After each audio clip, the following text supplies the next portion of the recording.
Bharatiya Janata party కేంద్ర మంత్రి కిషన్ రెడ్డి గారు కాంగ్రెస్ పార్టీని ప్రశ్నిస్తా ఉన్నాడు. మీకు బీసీల మీద అంత ప్రేమ ఉంది కదా, మరి ఎందుకు మీరు బీసీని ముఖ్యమంత్రి చేయలేదని. మీలాగా ఎలక్షన్ల సందర్భంగా భారతీయ జనతా పార్టీని తెలంగాణలో గెలిపించండి, మేం బీసీని ముఖ్యమంత్రి చేస్తామని చెప్పి మీరే మాట ఇచ్చి ఎలక్షన్లు అయిపోయిన తర్వాత బీసీల నిండా ముంచిరు. మీ పార్టీ నుంచి 8 మంది ఎమ్మెల్యేలు గెలిస్తే అందులో 2 బీసీలు ఉన్నారు. ఒకరు పాయల శంకర్ గారు, 2 రాజాసింగ్ గారు. 8 మంది ఎమ్మెల్యేల నుంచి 2 మంది బీసీలు ఉన్నా కూడా బీజేపీ నేత బీసీని చేయకుండా ఓసీ సామాజిక వర్గానికి చెందినటువంటి మహేష్ రెడ్డి గారిని చేసి బీసీలను అవమానించిందే మీరు. మీలాగా కాంగ్రెస్ పార్టీ బీసీని ముఖ్యమంత్రి చేస్తానని చెప్పేసి తెలంగాణ రాష్ట్రంలో ప్రకటించలేదు. కాంగ్రెస్ పార్టీ కామారెడ్డి డిక్లరేషన్ లో చాలా స్పష్టంగా బీసీలకు 42% రిజర్వేషన్ ఇస్తానని చెప్పేసి ప్రకటించింది. దానిలో భాగంగా సమగ్ర కుటుంబ ఇంటింటి సర్వే నిర్వహించింది. బీసీలకు సంబంధించినటువంటి జనాభాను తేల్చింది. 56% బీసీల జనాభా ఉందని చెప్పేసి తెలంగాణ రాష్ట్రంలో కాంగ్రెస్ ప్రభుత్వం ప్రకటించింది. అదే కాకుండా 42% రిజర్వేషన్ లోకల్ బాల్ ఇస్తామని చెప్పేసి మాట ఇచ్చి మాట నిలుపుకుంది రేవంత్ రెడ్డి గారి ప్రభుత్వం. అదే కాకుండా సమగ్ర కుటుంబ ఇంటింటి సర్వేను 50 రోజుల పాటు 160 కోట్ల రూపాయలు ఖర్చు పెట్టి 1,04,000 మంది ఎన్యుమరేటర్లు కావచ్చు, అదేవిధంగా సూపర్వైజర్లను పెట్టి రాష్ట్ర వ్యాప్తంగా సమగ్ర కుటుంబ ఇంటింటి సర్వే నిర్వహించింది కాంగ్రెస్ పార్టీ.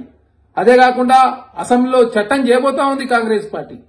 చట్టం చేసి కేంద్రానికి పంపి బీసీలకు చట్టసభలో రిజర్వేషన్ పెరగాలని చెప్పేసి కాంగ్రెస్ పార్టీ కోరుకుంటా ఉంది. అదే కాకుండా బీసీ ప్రధానమంత్రి చెప్పుకునే నరేంద్ర మోడీ గారు బీసీలను ఎండమూస్తా ఉన్నాడు. జాతీయ స్థాయిలో కులగన్న చేయండి అని చెప్పేసి బీసీలంతా కూడా మొత్తుకుంటా ఉంటే నరేంద్ర మోడీ గారు మేము కులగన్న చేయం, మేము కులగన్న వ్యతిరేకం అని చెప్పేసి భారతీయ జనతా పార్టీ నరేంద్ర మోడీ గారు చెప్తా ఉన్నారు.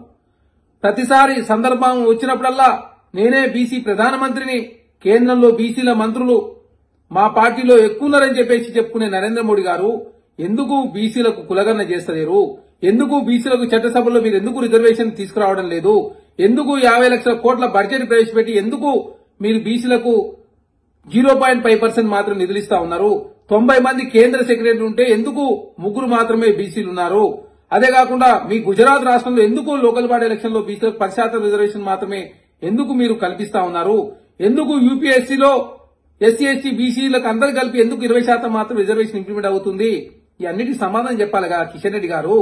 మీరు చెప్తారా, మీ ప్రధానమంత్రి గారు చెప్తారా? అంటే మా బీసీ ప్రధానమంత్రి అని చెప్పుకునే భారతీయ జనతా పార్టీ ఎందుకు బీసీలు నిండా మూస్తా ఉన్నారు? తెలంగాణ ఈ రోజు రేవంత్ రెడ్డి గారి నాయకత్వంలో ఉత్తమ్ కుమార్ రెడ్డి గారు కావచ్చు, బట్టి విక్రమార్క గారు కావచ్చు, అదేవిధంగా శ్రీధర్ బాబు గారు కావచ్చు, మా కాంగ్రెస్ పార్టీ అధ్యక్షుడు మహేష్ కుమార్ గౌడ్ గారు కావచ్చు, వీళ్ళంతా కలిసికట్టుగా మాట ఇచ్చి తెలంగాణ రాష్ట్రంలో బీసీల రిజర్వేషన్ పెంచే ప్రయత్నంలో భాగంగా సమగ్ర కుటుంబ సర్వే నిర్వహించి డెడికేషన్ కమిషన్ ఏర్పాటు చేసి తెలంగాణ రాష్ట్రంలో బీసీల రిజర్వేషన్ పెంచుతా ఉంటే ఎందుకు భారతీయ జనతా పార్టీకి కిషన్ రెడ్డి గారికి భయం వేస్తుంది, బాధేస్తుంది? మీలాగా మాట ఇచ్చి మాట తప్పినందుక, లేదు కాంగ్రెస్ పార్టీ చెప్పిన మాట నిలుపున్నందుక ఎందుకు కిషన్ రెడ్డి గారు ఆందోళన గురవుతుందో సమాధానం చెప్పాలా? ఎందుకు బీసీని ముఖ్యమంత్రి చేస్తున్న భారతీయ జనతా పార్టీ ఎందుకు బీజేపీ నేత చేయలేదో సమాధానం చెప్పాలా? ఎందుకు జాతీయ స్థాయిలో కులగన చేస్తలేరో సమాధానం చెప్పాలా? ఎందుకు చట్టసభలో రిజర్వేషన్ తీసుకురావడం లేదో సమాధానం చెప్పాలా? ఈ అన్నిటికీ సమాధానం చెప్పకుండా తప్పించుకునే ప్రయత్నం చేసే కిషన్ రెడ్డి గారిని తెలంగాణ సమాజం అంగీకరించదు. భారతీయ జనతా పార్టీ తెలంగాణ రాష్ట్రంలో కావచ్చు, జాతీయ స్థాయిలో బీసీలను ఎండ ముంచి బీసీల పేరు మీద ఓట్లు దనుకునే ప్రయత్నం నరేంద్ర మోడీ గారు భారతీయ జనతా పార్టీ కిషన్ రెడ్డి గారు చేస్తున్నారు. కాబట్టి తెలంగాణ రాష్ట్రంలో కాంగ్రెస్ ప్రభుత్వం ప్రతిష్టాత్మక తీసుకున్నటువంటి సమగ్ర కుటుంబ సర్వే సక్సెస్ అయింది. 96.9% తెలంగాణ రాష్ట్ర ప్రజానికంతా కూడా నమోదు చేసుకుంటే చూసి ఓరలేక కాంగ్రెస్ ప్రభుత్వం మీద కిషన్ రెడ్డి గారు చేసే విమర్శని తీవ్రంగా ఖండిస్తా ఉన్నాం.